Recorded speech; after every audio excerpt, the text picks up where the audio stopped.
Well, it is a privilege to be with you. Thank you very much. As to be said, in our churches in CCM, we're in smaller venues than this.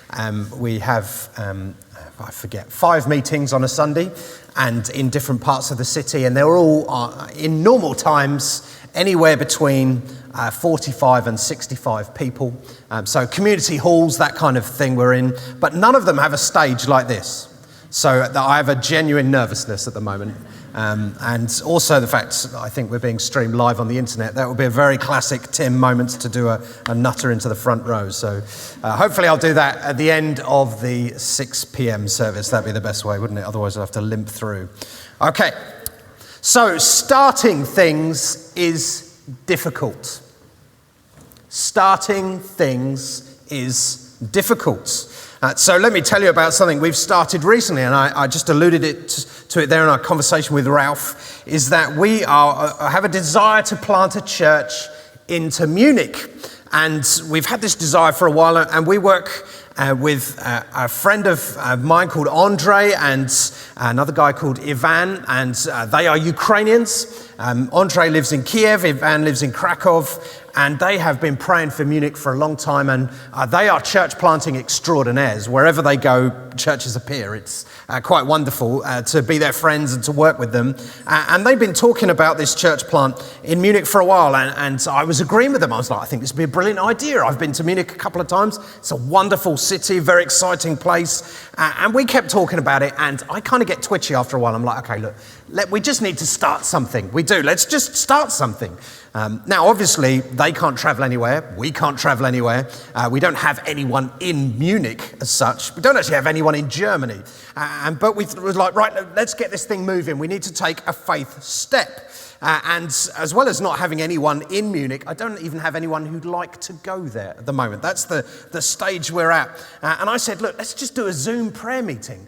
We just have to say it's for Munich. Because it's on the internet, it doesn't actually matter if anyone's in Munich. Let's do that. Let's start that way. And they agreed with me. They thought it was a good idea. Let's go for it. So we pushed it in church. They emailed people. We publicised it as much as we could. And at that first prayer meeting, there were 4 of us. 2 from Manchester, 2 from Krakow, which, if you know your geography, is not in Germany. That's all I would say about that. And so I was running this prayer meeting, and I was sat on Zoom with these 4 people. Incidentally, one of the people from Krakow, it was a van driver, and he was video calling whilst out driving his van, but we'll skip over that. So we were in this prayer meeting, and I was sat there at the beginning, and I thought, Tim, this is so stupid. What are you doing? I'm wasting people's time. Not many people's time, but I'm wasting people's time. There's nobody even from Germany on this call. And it was I was embarrassed in that moment. And the other guy from Manchester who is with me is a guy called Graham, and Graham is the chair of our trustees. He's a retired maths teacher. Him and his wife serve in the church so diligently. They do so many things, and he was on this call, and apart from the fact he's the chair of trustees and can fire me, I was like, I'm wasting Graham's time here as well. There's so many other things he could be doing. What is going on? Why am I doing this? I felt properly silly. And in that moment, as God sometimes does, he just quietly nudged me and said, Tim, this is how we start things. No people, no time, really not very much money, really not much of a plan or any clue as to what we were doing particularly. But starting things is difficult, isn't it?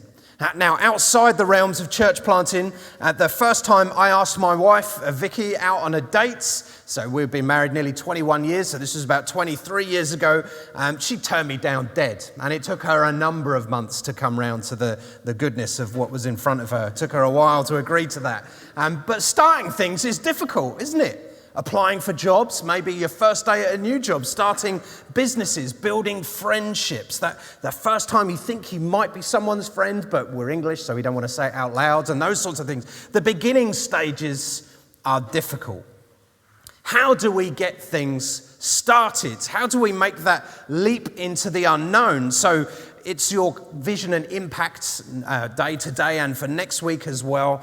And actually thinking, how do we take those first steps? Think, actually, we've got vision for stuff. We want to do things like me and Ralph were talking about. We both have very similar desires, actually, of things we want to do in our city and abroad. But how do you do those first steps of faith? And it's easy to make faith sometimes a little bit mystical, right? Actually, it's a few very simple steps, a few very simple thought patterns, actually, to get ourselves moving and trusting in God. So we're going to read through Hebrews 11, just a few verses this evening, which will appear behind me, and I would love to read it to you now. If you have Bibles, Hebrews 11, 8 to 12. And it says, "By faith, Abraham, when called to go to a place he would later receive as his inheritance, obeyed and went, even though he did not know where he was going. By faith he made his home in the promised land, like a stranger in a foreign country. He lived in tents, as did Isaac and Jacob, who were heirs with him of the same promise. For he was looking forward to the city with foundations, whose architect and builder is God. And by faith, even Sarah, who was past childbearing age, was unable to bear children because she considered him faithful who'd made the promise. And so from this one man, and he as good as dead, came descendants as numerous as the stars in the sky and as countless as the sands on the seashore."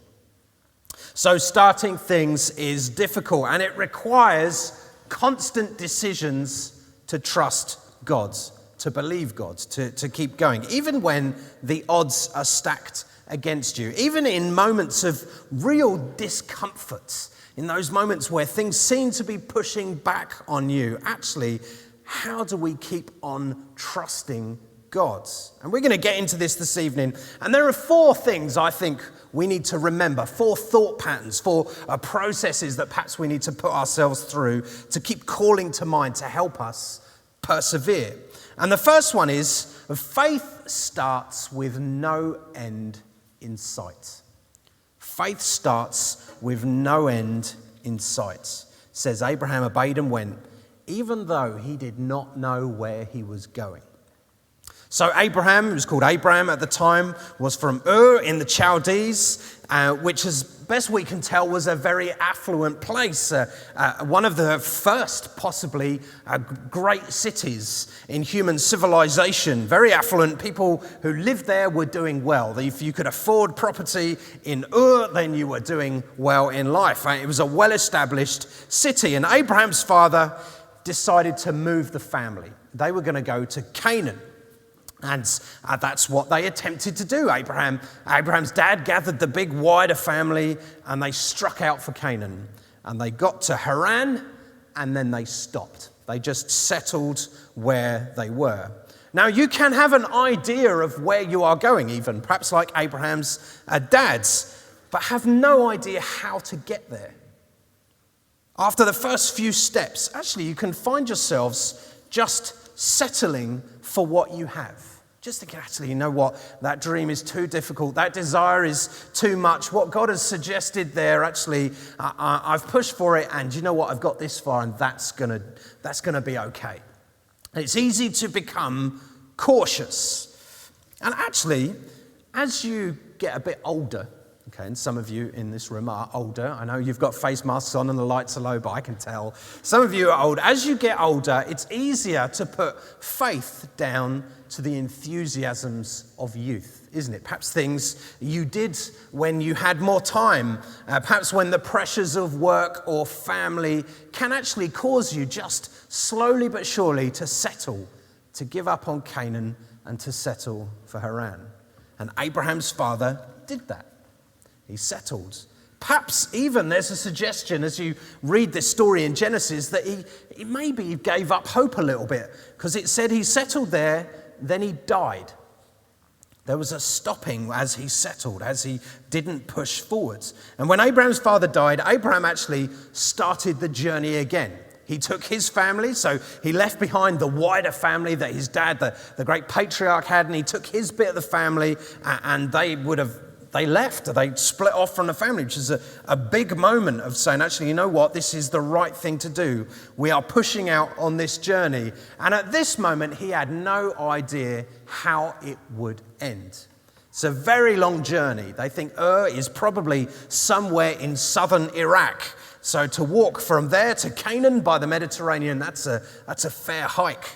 My daughter has just done the D.of.E., Duke of Edinburgh Award Bronze scheme, okay, and then she was moaning about 12 kilometres yesterday. Well, this family had to do best part of 1,000 kilometres. It's a very bold move.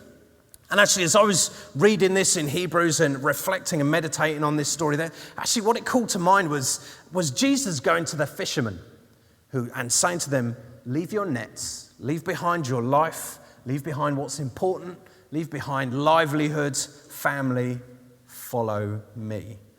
It's a call to a life of faith, a life trusting in God, a sense that every believer, all of us here actually, to take the steps in faith, you have to let go of what's behind you, even to abandon the past. Now, it may not be a literal journey. It may not be actually you've got to go move to another city or strike out in that way. Maybe not even a great change in circumstance, actually. But there is a call to put down everything and say, you know what? I'm following the call of God.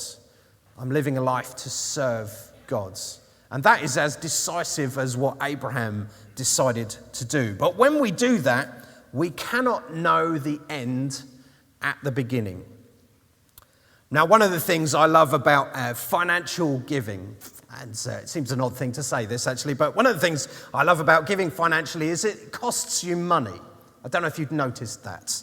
Actually, when you give away money, you don't have the money anymore. Okay, it seems to be glaringly stating the obvious here, but it is gone. You cannot get it back. And actually, that is a wonderful moment of trust because you don't know what life is going to be like without that money. If you've given it away, that something may happen. You think, oh, that money I gave away, I could really do with it now. You don't know that. It's a wonderful moment of trust. Faith starts with no end in sight. Faith also means being out of place. So it says, he, Abraham, lived in tents, as did Isaac and Jacob, who were heirs with him of the same promise. Now, there's a very temporary feel to this story, to Abraham and his family's situation at the moment. They are in a foreign land, and they are living in tents. Remember, they lived in this great city, this wonderful place, and now they're out somewhere a long way away from the city, out on the fringes, and they are living in tents, waiting for an unfulfilled promise. And actually, Abraham's faith in that moment meant making the unseen things become seen. Okay, so this passage, these few verses in Hebrews 11 really are explaining Hebrews 11 verse 1, where it says, faith is the assurance of things hoped for, the conviction of things not seen. Abraham was convinced that the promises of God would come true. And in this moment of them living this kind of temporary life, actually, he's beginning to try and make the unseen seen. Now, one of the sites of Christchurch Manchester I lead is in Gorton. If you know Gorton particularly, it's on the east side of the city, one of the poorest parts of Manchester, and it's my privilege to be able to lead there. And we have just started meeting in person again. This morning was our second Sunday in person, and since March last year. And we got to meet in a brand new building. Now, this brand new building actually is called the Oasis Centre. And that is a charity where the leader of that charity actually is part of our church, a lady called Victoria Armstrong. And a number of years ago, actually about 20 years ago, she said, I was praying in Gorton and I was looking at this plot of land. There was an old bank next to the Tesco's in Gorton, a rundown old thing. And she said, Tim, God said to me that he's going to give me that land for £1. And when she told me this, I don't know how you react in these situations. I just kind of nodded and then changed the subject. That's what I did. Okay, well, let's see how that plays out. Well, that is exactly what happens.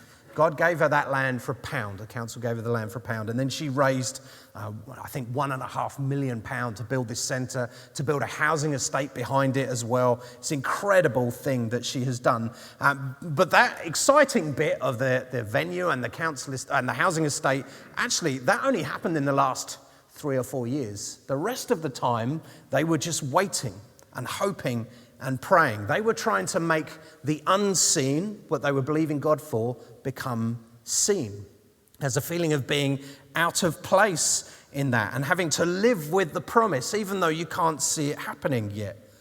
And sometimes we have to live like that, have to believe the promise of God's without yet seeing the fruits. They were living a very temporary life, waiting on God. And actually, that can be very uncomfortable, like living in a tent. There is some discomfort there. We have just finished a sermon series at my church about mission. And we went through using the first letter of the word mission to do the series. And we got to the last one, which was N, and it was never give up. My friend Colin, he preached on never giving up. And Vicky and my wife and I, we were reflecting on it afterwards. And we were reflecting on things that we have prayed for, people that we have prayed for to become believers, and Vicky on some of her work colleagues that she loves very much that she has prayed for. And nothing has changed in many of those situations. We haven't seen them become Christians. We've seen one or two, but Vicky prays for a lot of these people all the time. And she was just saying that is a painful moment to live in, isn't it? A painful reality. Perhaps when we wonder what God is doing, when are you going to make that promise happen? We want to see these people become followers of you, Lord Jesus. When are you going to bring that into being?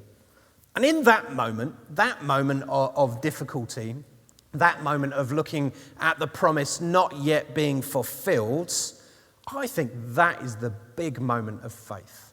That's the big moment. It's easy when the centre is built, isn't it? Or perhaps someone becomes a Christian, or you've planted lots of churches and get to write the book about it, whatever it might be.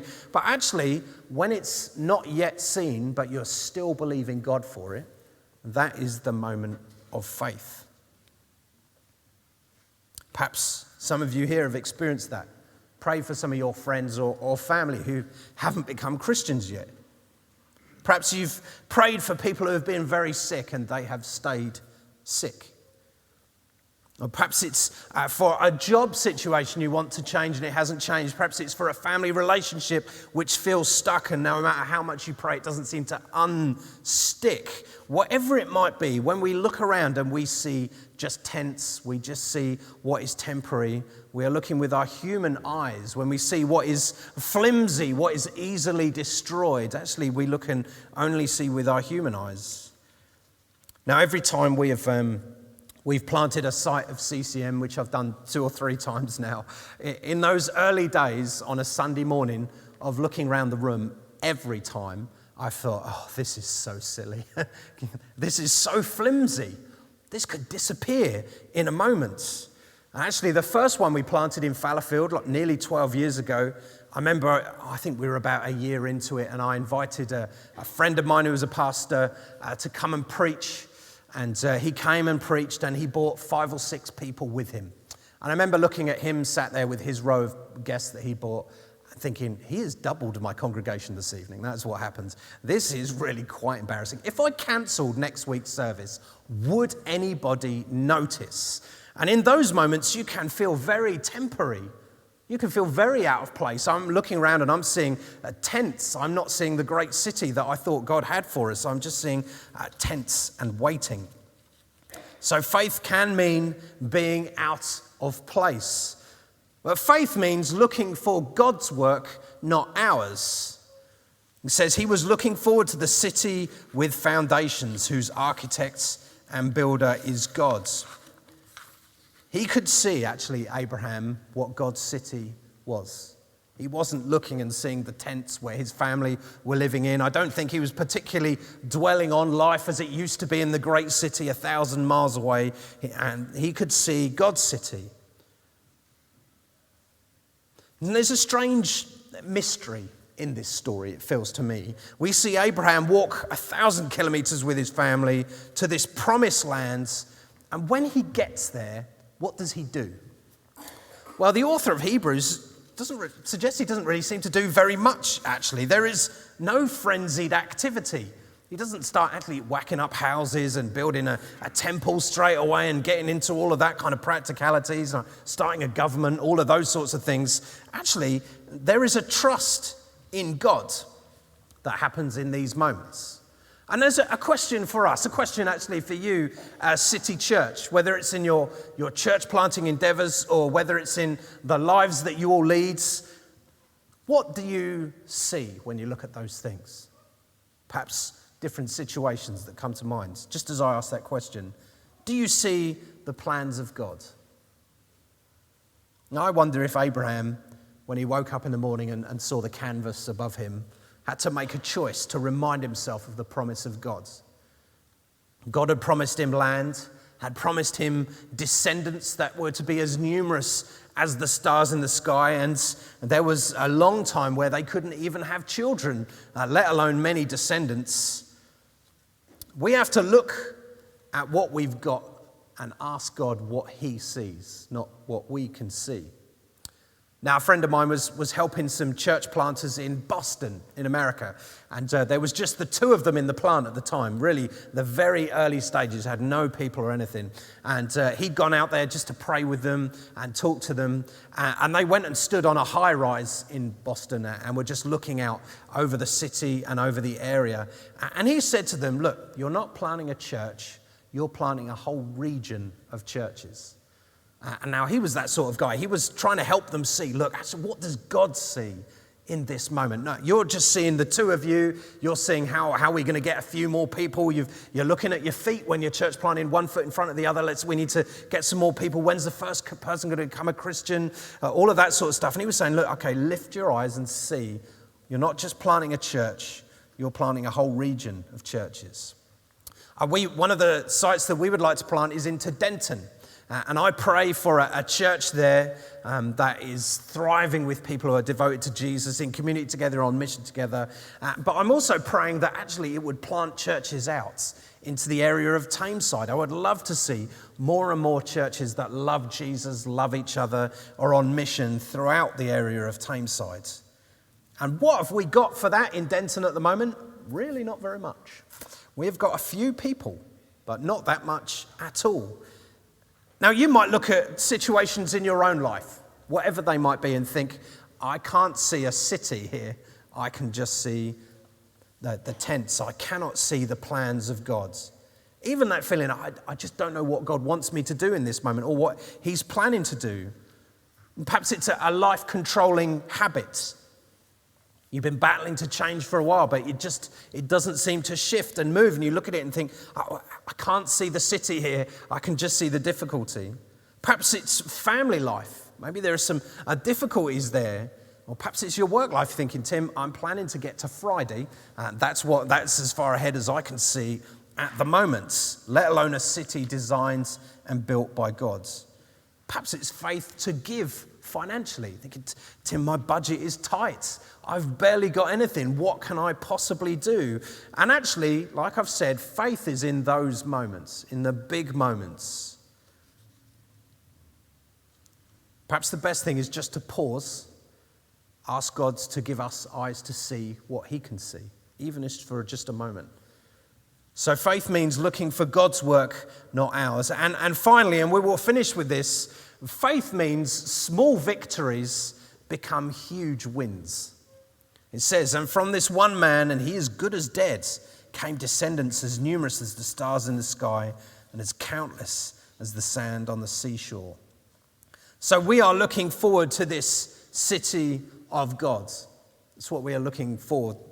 When I look at Manchester, when I look at the work of City Church, the work of CCM and other churches in this city, I'm thinking, I want to see the city of God in this place. I want to see what he is planning for. And now you may look at what you have got to give in this process, in this starting something brand new, and you might look at your finances, you might look at your giftings, your talent, you may look at your diary even, think about the amount of time you've got or haven't got. You may look even at your energy levels. You think, Tim, I'm just tired, I haven't got that much to give. Whatever it might be, you might think, okay, it's so small, it's so insignificant, there's no point even bothering to offer it up. Actually, it feels a little bit like the disciples as they stood looking at thousands of people who were hungry, wondering how on earth do we feed this lot with just this little bit of lunch that we've got. Actually, God takes what we offer up in obedience and uses it how he wants to use it, not how we think he could use it. Abraham and Sarah at this time couldn't even see how they were going to have kids, let alone descendants. And they made some terrible decisions because of that. They tried to force God's plan into action. But actually, when we offer up what we have in obedience to God, he takes it and he multiplies it. So City Church, starting things is difficult, but there is a way through in trusting God. I really want to pray for you. And while I'm praying for you, if you guys want to step up, can we stand, please?